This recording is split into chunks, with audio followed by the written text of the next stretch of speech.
Angie. And I'm Lou. We're Eat, Sleep, RV, Repeat. And today we're coming to you For Tuesday Talk. And I think today's topic is going to be on Food. Nah, how we eat. everyone's favorite topic. Yeah, how we eat.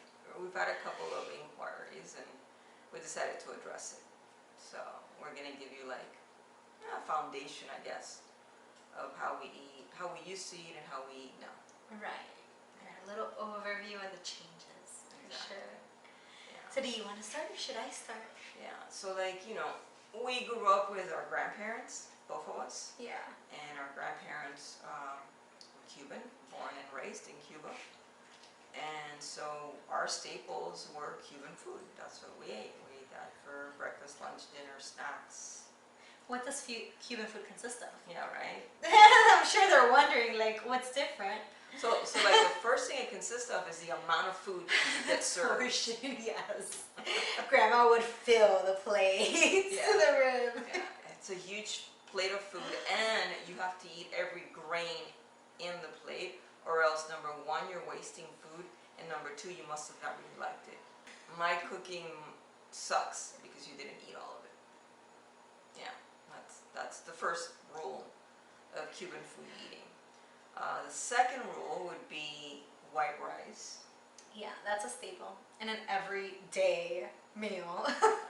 It's present, I think, with the exception of breakfast. What about eggs and rice? No, yeah, definitely. With the exception of breakfast, I think it's present in every other meal. The other thing that's a Cuban staple is beans. Yeah, that's another side that's just about almost in every meal, unless you're having soup, which a lot of times the soup did consist of bean soup. Yeah.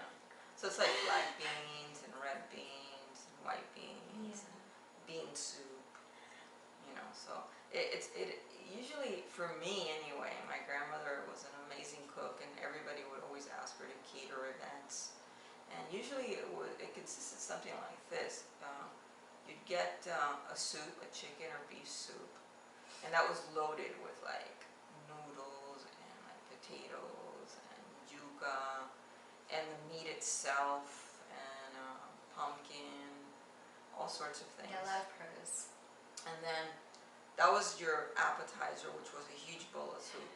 And then the second part was probably rice, and the meat that was used to create the broth for the soup would generally be fried with probably onions or garlic, served with white rice with a side of plantains, and a salad, which would normally consist of iceberg lettuce and tomatoes, sometimes cucumbers. We were feeling adventurous, right? Avocado, if it was in Avocado, season. if it was in season, exactly. And then you would end the meal with a dessert. Oh my god, the best part. So like rice pudding, flan, you know, anything like that, bread pudding. My grandma actually made all those things at home. So that was dinner. That was everyday dinner was something like that, right? Super hearty, yeah, same in my households. Huge meals like that, like tons of sides and the rice, the beans, the meat. So since we grew up eating that way, obviously those recipes were passed down to us. So then that's the way that we cooked in our household. So when Lou and I met, I kind of took the same stand as my grandmother of serving big portions, and if you didn't eat it, I was offended because you didn't like, you know, what I was cooking.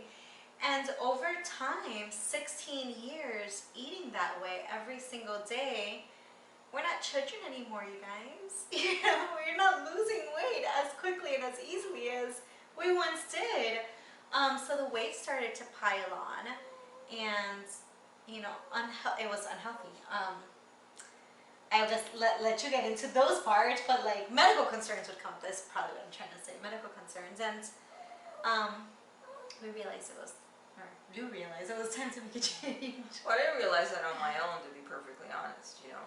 I didn't realize that I had gained weight. I know that sounds foolish and maybe like small-minded, but I didn't realize I had gained weight. I'd always been a thin person.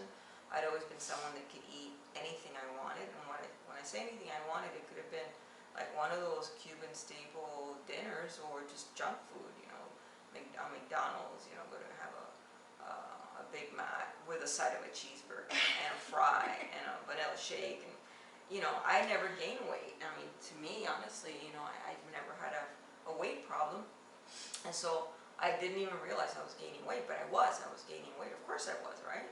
I don't like exercising. I like staying active, but I don't like exercising. I'm not a gym person. I mean, everyone out there that does it, man, I couldn't say enough about those people. I get bored out of my mind. I hate the routine.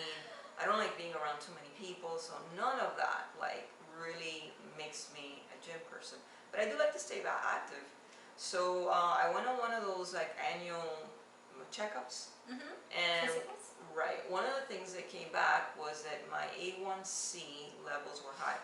And for those of you that might not know what that means, it means pre-diabetic. It basically means the stage before you're officially crowned a diabetic. There's this thing that they test that's called the A1C. And my A1C was 5.8. Now, if you're at 6, you are basically knocking on the door of being officially crowned a diabetic. And so that scared the hell out of me, because my grandmother at a later age in her life became a diabetic, and my mom, who has passed away, also was a diabetic and later in her age. So I didn't want to go there. I didn't want to be that person that had to check my blood, that had to test myself before I ate, that had to wait for my blood levels to drop, my blood sugar levels to drop before I could eat. And it really freaked me out. And since it freaked me out, I started cutting things out. And so some of the things that I cut out was a lot of Cuban staples. The white bread, the Cuban bread, the white rice, the beans, like all these things. And I was sort of trying to deliver that message to Angie, like, I don't want to eat this. No, don't make that because I don't want it. No, you made it, but I'm not eating it. It was hard. And it created a little bit of an animosity between us, because she didn't see an urgency. I did, because it was my health. So, that created a little controversy between us. It was hard. It was hard being used to cooking certain things and in a certain manner that now just didn't seem right. And in my mind, Lourdes looks awesome. She's super sexy, and she looked good. To me, it just wasn't clicking, the blood test, with the way she looked. She was still active. We were playing disc golf. We were playing pickleball. She looks good, so it's like, there's nothing wrong with you. You're fine. That's But one it was person's hard. opinion, by the way. Yeah. About the sexy. I appreciate it, but it's one person's opinion. I'm aware of that. If we go to the lesbian bars, I have to keep an eye on her, because the girls are going to come and hit on her. She's delusional. It's fun, but she's delusional. Anyways, she ended up getting me on board. Yeah, just kept like chipping at it, chipping at it. Angie, you need to give Angie a little bit of time to get used to things. She doesn't jump into things right away. So I was just kept chipping away and chipping away and chipping away. And I slowly started to weaken her, And so, she's the one that does most of the cooking between us. I cook here and there. I'm sort of like, the step in. The filler. Yeah, I'm the step in. I can get us through a day without killing anybody or poisoning anybody. But the person that actually cooks in the house is Angie, and so I really needed her to get on board. Also, I'm the researcher. I research everything to death. Yeah. Everything to death. So while I was looking at like how should I be eating at this point, I ran into this diet called Keto, Keto. It's short for. Oh, no. Yeah. Ketogenic. I don't know. Ketosis. Yeah, ketosis. It's short for I ketosis. thought it was the abbreviation. I'm like, I don't know. Keto, No, but it's no, ketosis. ketosis. Yeah. And I just sort of like, scanned through it. I was kind of like, yeah, sounds about right. I think I could do this, because I don't do really well with like, having things suppressed. I can only compromise so far. But it seemed like something I could do, So I threw it out there and I was like, hey, listen, there's this thing called keto, and I think it's something we could do. Now, before we got there, in all fairness, there was a point where we got rid of the white rice, we got rid of the beans, we got rid of the bread. Yeah. We had already gotten rid of a lot of things, and we were already eating really, really healthy. But we understood we could tweak it a little more.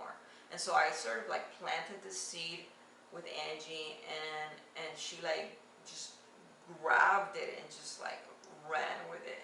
Yeah, I mean, with her chipping at me little by little, and honestly, I think you guys, making these videos for you guys was an eye-opener for me. I'm gonna just go a little bit off topic to go backwards a little bit. If you look at our first year of videos, you're gonna be able to see the difference in the way we look from then to now. And having someone that loves you, and love is blind sometimes, constantly calling you beautiful and sexy, and you don't see yourself as big as you actually are until you start editing the videos yourself, and you start looking at yourself and you're like, damn, I had a bowling ball head. Like, I swear, like I was really embarrassed of the way I looked making the videos for you guys to watch. I didn't want you to judge me. So it's weird. That was an eye-opener for me. And that's when I started tweaking the way we were eating, and I cut the white rice and started buying quinoa and couscous and brown rice. And I stopped buying the plantains to deep fry and would buy asparagus or Brussels sprouts, you know. The way I would cook the meat, sometimes I wouldn't fry it, I would bake it. And that's when we started getting the air fryer and the Instant Pot and started looking for healthier ways. But then she mentioned the keto diet, and we didn't get into it right away. Like, it stayed in the back of my mind because I felt like we're doing really good. We're eating pretty healthy. Right. We were. I mean, my A1C went down. I was no longer in that range of being a pre-diabetic. That went away altogether. So obviously there was an improvement, and we shed some weight. Not a lot, but we shed some weight along the way, you know. And we were also feeling better. I mean, there was less indigestion, right? Heartburn. There was this heartburn. I suffer from heartburn. I don't even remember what heartburn feels like anymore, and I used to have it daily. So yeah, there was a lot of improvements. Yeah. So she planted that in the back of my head, and I had come across a YouTube or an Instagram video of a YouTuber, you know, promoting it, and that intrigued me even more because I kind of saw like a visual of not necessarily what she's telling me, but the food itself and what it entailed and the benefits of it. And that put me on the roller coaster ride of time for me to start researching. And I was like, gun-ho, I think I researched for months, maybe 2 months. Yeah. Back to back binging videos after videos after videos. Yeah. And then one day I told her, okay, you know, your birthday's coming up. Yeah. What is it that you want to have? You want to have the seafood paella, which is a yearly tradition. Yeah. And I said, that's going to be the last meal. That's going to be our last high carb meal because it's rice. It's a lot of seafood. It's really delicious. Yeah. But it's a high carb meal. And I said, that's going to be our last regular meal. From there, we're doing keto. And can you imagine she picked my birthday to start a diet. And we started this eating the camping videos at Quiet Water Parks. This is basically when we kicked off. We started eating this way on my birthday. Yeah. Okay, I was dumbfounded when she told me that. When she told me we're starting on my birthday, I was like, what? And at that, I told her, we're going to eat your birthday dinner a few days early because we were going to be camping on her birthday, so we were already going to be eating the right way. So I think it was like February 8th or something like that. And yeah, and then we just started the keto. And we've been, that was, let me say February 8th, and today is May, I don't know, 13th? May 13th, yes.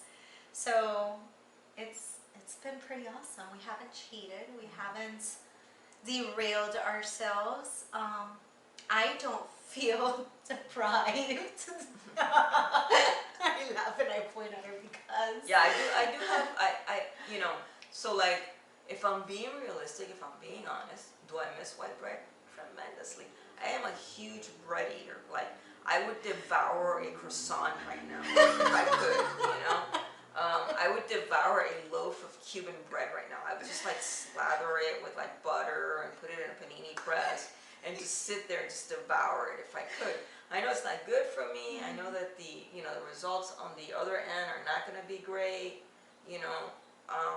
So I don't do it, you know. I have the willpower to not do it, but do I miss it? Hell yeah, I miss it. Of course, you know. Every time I drive through a bakery and I smell like the delicious pastry smell. Or the Subway from Subway. Oh, the Subway. She smells the bread from Subway, she goes crazy. So like, you know, the keto eating style has a lot of things that can be supplemented. For instance, she made an amazing chocolate cake for my birthday that you would never guess in a million years that didn't have any sugar, you know, and that didn't have any of the bad flour in it. You'd never guess in a million years, you know. So there's a substitution. Whipped cream. She can make whipped cream at a drop of a dime, delicious. You can put it in your coffee. You can put it on your ice cream, which she can make ice cream at home. We did a video. That's also keto, you know. There's a million substitutions that you don't suffer from. The one substitution, the one thorn on my side, bread. I've tried a couple of different bread recipes, and although they're not horrible, they're not like a perfect, like one-to-one ratio substitution. She's still They're not not in bread. love with she's still not in They're love just with not it. bread. They're fake bread, you know. So, There's that, and then the other thing is white rice. yeah. So the white rice has been supplemented Cauliflower. by cauliflower rice. Now, every time she says to me, and I say, oh, I wish I could have this with white rice, and she says, oh, but we can't. I want to punch her in the face. Okay? Because there's times she'll crave a Cuban meal, so then I would do our pan-fried steak with the caramelized onions, and you know, a side of avocado instead of plantains, and then the cauliflower rice. But yeah, it does it doesn't taste the same. So I have to, but she's fine with the cauliflower mash. Yeah. That she ends up feeling like it tastes like regular mashed potato because I fatten it up. So like the cauliflower mash and like the fried cauliflower or the steamed cauliflower, I'm fine with that. But the cauliflower rice and She gets offended. I'm not having it, okay? I'm not having it. We're not having a relationship. It's over between us. I am in hate with the cauliflower rice, okay? It's just little crumbly pieces of cauliflower. That's all it is. It doesn't taste like rice. It doesn't resemble rice. Okay, so maybe it's white leg rice. That's about it. Okay, but this is her only complaint. This is it, yeah. Let's not make it seem like the keto diet is so negative. Her only complaint is not having a bread substitution and not having a rice substitution. I'm not being negative. I'm being realistic. I'm explaining to you. I'm explaining to you that, you know, not everything that glitters is gold. You know, it's a fantastic way to eat. It's improved my health a million times what I thought it could be. I've lost weight. Angie has lost weight. The food is easy to make. The food is delicious. But you know, like with everything in life, you're gonna run into things that you're not exactly happy with. But are those things going to derail me? No, hell no. There's too many yummy things that I can have to like only focus on the glass half full. Yeah, that's good. That's good. For me, her thing is the bread. For me, my weakness had always been sweets. But this is why I don't feel deprived, because there's so many things that I can make that are sweets. You know, I have made cheesecake, like the ice cream and the cake and the muffins. Like, I don't feel deprived. I'm fine without bread. Pizza, so delicious. I make a keto pizza that's so good, and you can't even tell that it's keto. That's really, really good. You know, that and really it has good consistency, the it does. sturdiness. But I mean, I don't even know what to tell you. I guess the benefits is obviously your health. Right. You know, weight loss. your weight loss. Yeah, from when I started the transition, which we started eating healthy in August of last year, and now it's March, and I've lost 51 pounds. It's May. Did I say March? Sorry, it's May 13th. Yeah. I lost 51 pounds, so it's pretty awesome.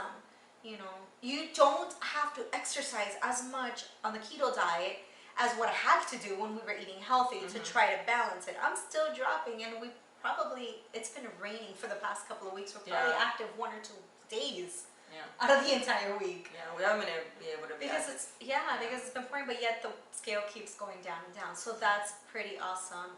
Is it easy? A little bit. You just have to be on board, and you have to stay to the strictness of it. And what are the benefits? Well, not what are the benefits. What does it consist of? Yeah. How do you break it down? Yeah, it's basically, let's say you eat 2,000 calories in a day. 5% of those 2,000 calories is going to be carbs. But the flip side of those carbs is it's the healthy carbs. Your broccoli has carbs. Your iceberg lettuce has carbs. Your milk has carbs.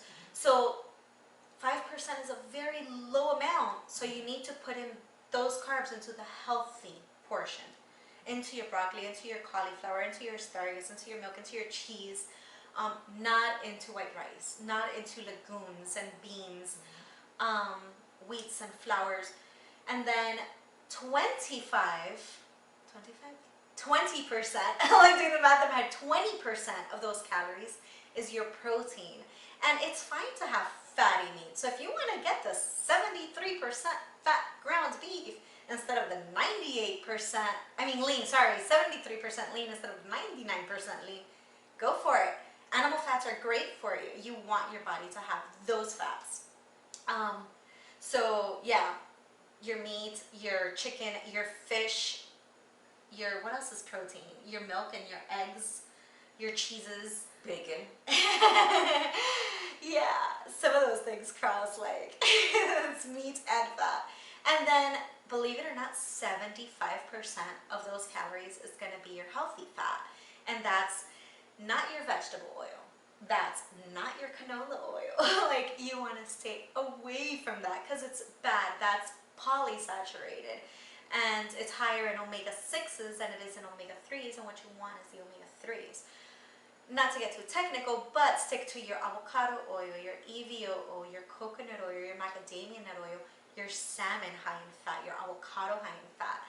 So when you, believe it or not, just a small portion of that cauliflower rice, your 3 ounces of steak, and let's say you cook that steak with a tablespoon of ghee, I was going to say coconut oil, either one of those, ghee, coconut oil, and you put another tablespoon on your salad if you're going to have a little bit of lettuce, tomato, cucumber.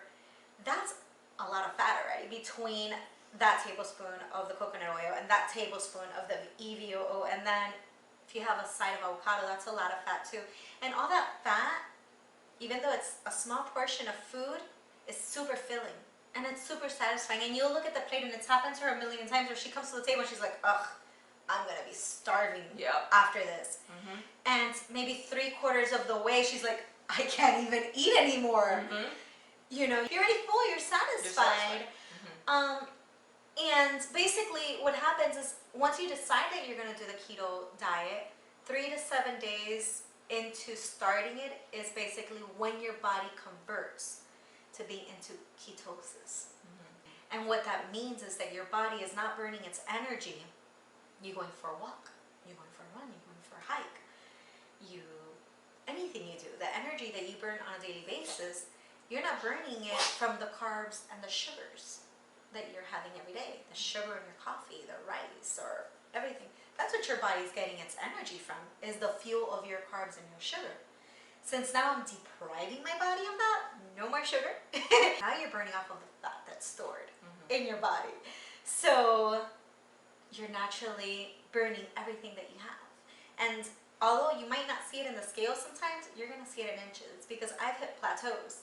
And I ended up measuring myself, and I've lost 11.5 inches. So if you don't see it in the scale, trust me, you're going to see it in your waist size, in your pants, or whatever.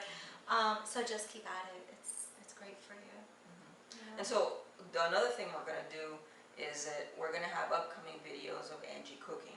And this is something we've talked about many times. But we're actually going to, by saying it here, it sort of forces us to start doing it. And we're actually going to set up, we live in a very small apartment, and it's kind of dated, but we're going to try to pretty up the kitchen for you guys, and we're going to try to set up a couple of cameras there. We're going to run a couple of test videos and see how we get this done. But we want to show you, I particularly want to show you how Angie cooks and all the different things that she makes and how creative she is and how we've gotten to this point. And maybe it'll inspire you in some way. I also want to throw in that as part of the keto diet, I don't like the word diet, but to me diet applies to everything. Anything you eat, any way you eat is a diet. Any form of food, any regimen of food that you put in you is a diet. Any form of exercise that you do, any activity that you do is a form of exercise. It's kind of the same mentality that I have. So I want you guys to see how Angie is creating these meals, these cakes that don't have any sugar, mashed potatoes, the mashed cauliflower potato substitution, Yes. all these other things, because they're really yummy, they're pretty easy to make, and most importantly, they're her passion. Angie's passion is cooking, and I want you guys to see that. I want you guys to see how much love she has for cooking and nourishing me, and maybe you guys will pick up on it, and maybe, you know, it'll help somebody out there. I also want to throw in that every once in a while, maybe twice a month, we do an intermittent fasting. And what we understand as intermittent fasting is not 24 hours, No. not 2 days, No, not 3 days. Yes. Intermittent is the key word there. And that basically means that you basically fast every day, right? So the word breakfast means that you break the fast. Right. You go to sleep at a certain time, you sleep 6, 7, 8, 12 hours, in my case 5. and you fast all those hours, right? You're not eating, you're not drinking, so you're fasting. So what we do is when we get up, we continue that fast another 6 or 8 hours, and then we eat one meal that one day. And you know, that sort of like kickstarts the ketosis again. It also helps you with digestion, it helps you with focus. It's not easy, it's not something I necessarily enjoy, but I do see the benefits of it. And so maybe in a future video we'll touch upon that as well. Yeah, I mean, if you have any questions specific to the way we ate before, the way we're eating now, the intermittent fasting, feel free to drop it in the comments. I'll be happy to answer, you know, any questions that you might have, at least to our knowledge. Remember that she did research for a few months on her own, then I did research for a few months on my own, and now we've been doing this, February, March, April, May. This is our 4th month doing it, and we're pretty successful at it, I would say. This is not a keto. We're not doctors. This is not a keto channel. No, We are not experts. We are not nutritionists. We are not doctors. You need to do your own research. You need to figure out what works for you. Having said that, our hearts and our mind are open, and if there's something that we can say or do to help clear up a confusion with the basic knowledge that we have, we're open to that. Yeah. Going back on the cooking, she has been pushing it for a while, and I have been putting it off because it's something I've been looking forward to doing, but doing in the rig. Once we buy the RV, I've been very excited about cooking in the rig and sharing that with you guys. I haven't been so excited about doing it here. I mean, one, we're still in the apartment, like, hello, that's not as exciting. Hopefully you're all into RVing just like we are. And then 2, this is a dated apartment, and I guess I'm not that proud of the way the kitchen looks. And But having said that, here's the thing. She's reduced using the stove from 4 burners to 2 to get closer to the idea of cooking on the RV. Okay, and that's something that we can share with people that are transitioning just like we are. Right? yeah. Number 2, when we moved in here and we saw the size of our oven, we freaked out because the size of the oven was probably half of a regular size oven, like a home oven that we've been used to. Yeah. We literally were concerned that we were going to be able, that she was going to be able to cook a To turkey. my Thanksgiving dinners, right? Yeah. It's so much smaller. Yeah, and so that's another thing that she's had to get used to, and I think those are all good things to share, you know. For those people that are transitioning, we're taking a lot of steps. We got rid of a lot of things in the apartment. She's reduced 4 burners to 2 burners. You know, there's a lot of things that we're doing along the way to try to sort of get into the mentality of living a lot smaller than we do. And we live in a 600 square foot, 1-bedroom apartment. And for some people, that's pretty small. But we're going in even smaller. I mean, we might end up in, what, 150 square feet, 120 square feet. So, you know, I think that's worthy of sharing as well. Yeah. That transition. So she's convinced me, and I'm going to go ahead and share my meals with you guys, and hopefully you would appreciate it and take it in with an open heart and ask me questions and decide to redo it in your kitchen. Yep. So we'll see. And with that, where are the subbies this month? Yes, we want to thank all of our new subscribers. I do have to grab my phone for that because I don't remember the names by memory. What I do remember April, we had 10 new subscribers. So we really appreciate you choosing our channel to follow and following our journey before our journey begins. However, 6 of those have their accounts on private. So I don't know who you are, but you know who you are. So we're thanking you. Thank you for joining us. Those 6 of you, I gather, do not want to be YouTube famous, and we can respect that. So let me go into my email, because I did email the list to myself, and I thought I had it open on my phone, but apparently not. Here we go, April subscribers. And if for some reason you subscribe to our channel and you don't want us to give you a shout out, a thank you shout out, you can put that in the comments as well. Yeah, let us know, like send me a message saying, you know, I've subscribed, but exclude me from your shout outs. I would be sad, but I will honor that wish. Yes, absolutely. So do you want to do the first 2? Sure. All right. So for the month of April, Uh-huh. we would like to thank Adventures in Nomadness. I love that name. And I'm sure I followed you back. I hope I said that right. No madness. The second one is Emond1. That's 2 E's. I think it's Edmond. Edmond? I think it's Edmond. Edmond. Okay. For some reason, when I read it with like a Caribbean accent. Edmond. I don't know why, but thank you for joining. Thank you for being here. We really appreciate you. Oh, I should have taken the first 2. This next thing is really hard. Okay, so Vinicius. Is she tart? I think you did really well. I would have said Benicuous. Oh my god. Yeah, no, I think it's Vinicius. I think it's Vinicious. Is she tart? Is Thank she you for tart? joining us. Yes. Cool name. Actually, it reminds me, for those of you that have read the Black Jagger series, the name reminds me of a character. His name was Vicious, but yeah. Anyways, off topic. Totally. And then the last but not least, Steve Hamilton. Thank you for subscribing. Hi Steve, thanks for being here. Really appreciate you. So with that, we're going to go ahead and close this.